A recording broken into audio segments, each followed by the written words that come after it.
ایک ہی دن میں 2 واقعات ہوئے۔ وہ نوٹر ڈیم کی پتلی گلیوں سے گزر رہا تھا۔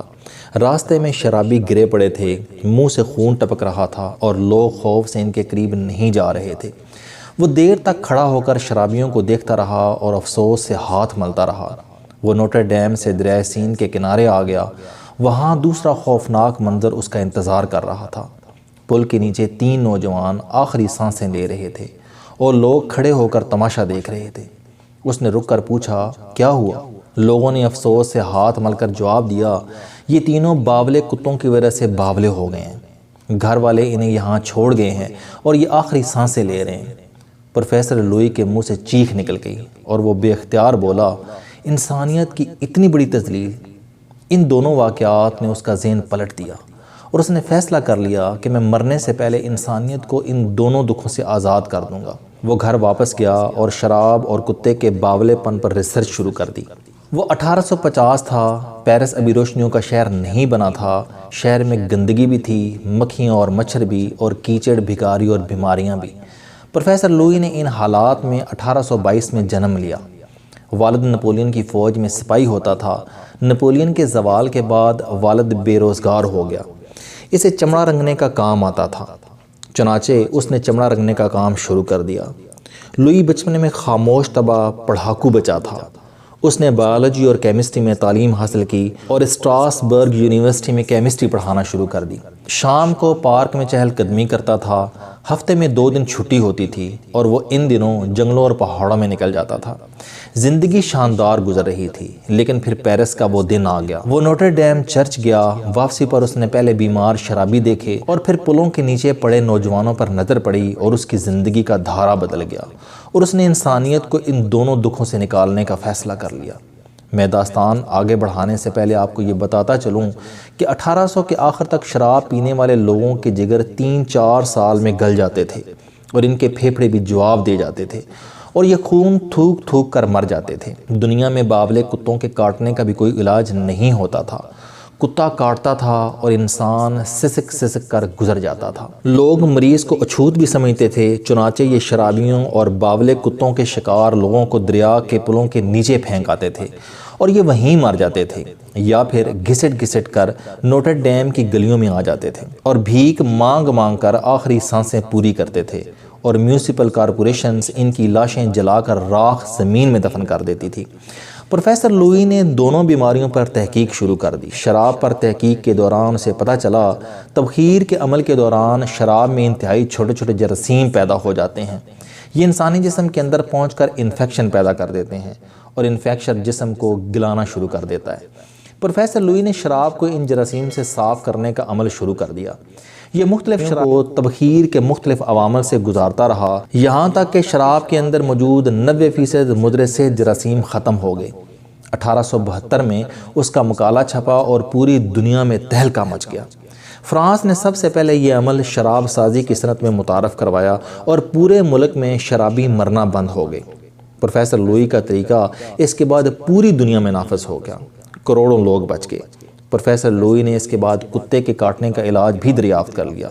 کتے کے کاٹنے کی ویکسین دنیا کی پہلی ویکسین تھی۔ یہ 1885 میں پیرس میں پہلے انسان کو لگائی گئی اور اس کی جان بچ گئی۔ کمال ہو گیا۔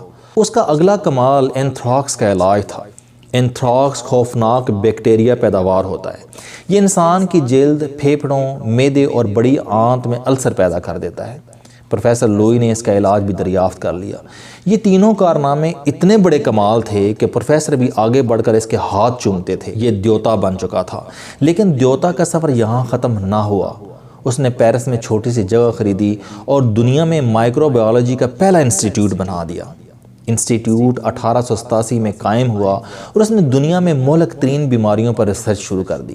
وہ دنیا کا پہلا مائکرو بایولوجسٹ بھی تھا۔ اس نے تحقیق سے ثابت کیا تھا کہ دنیا میں جراثیم سے بھی سینکڑوں گنا چھوٹے بیکٹیریا موجود ہیں اور یہ بیکٹیریا اصل میں بیماریاں پیدا کرتے ہیں اور ان کا حل انسانی خون میں ان جیسے بیکٹیریا ہیں جو جسم میں قوت مدافعت پیدا کر دیں اور یہ قوت بیماری کا مقابلہ کر سکے۔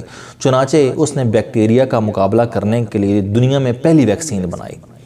لوئی نے شراب کو صاف کرنے کے لیے جو سسٹم متعارف کروایا تھا وہ بعد ازاں دودھ، جوس اور خوراک کے دیگر ذرائع میں بھی استعمال ہونے لگا اور اس کے نتائج بھی حیران کن نکلے۔ دودھ بھی لمبی مدت کے لیے محفوظ ہو گیا، جوس بھی اور باقی تمام غذائیں بھی۔ ہم آج اس سسٹم کو پروفیسر لوئی کے نام پر پاسچرائزیشن کہتے ہیں۔ جی ہاں، اس شخص کا نام لوئی پاسچر تھا۔ لوئی پاسچر نے پوری زندگی جو کمایا، اس نے اسے پیرس میں مائکرو بایولوجی کا دنیا کا پہلا انسٹیٹیوٹ بنا دیا، اور پھر آخری سانس تک اس انسٹیٹیوٹ میں کام کرتا رہا۔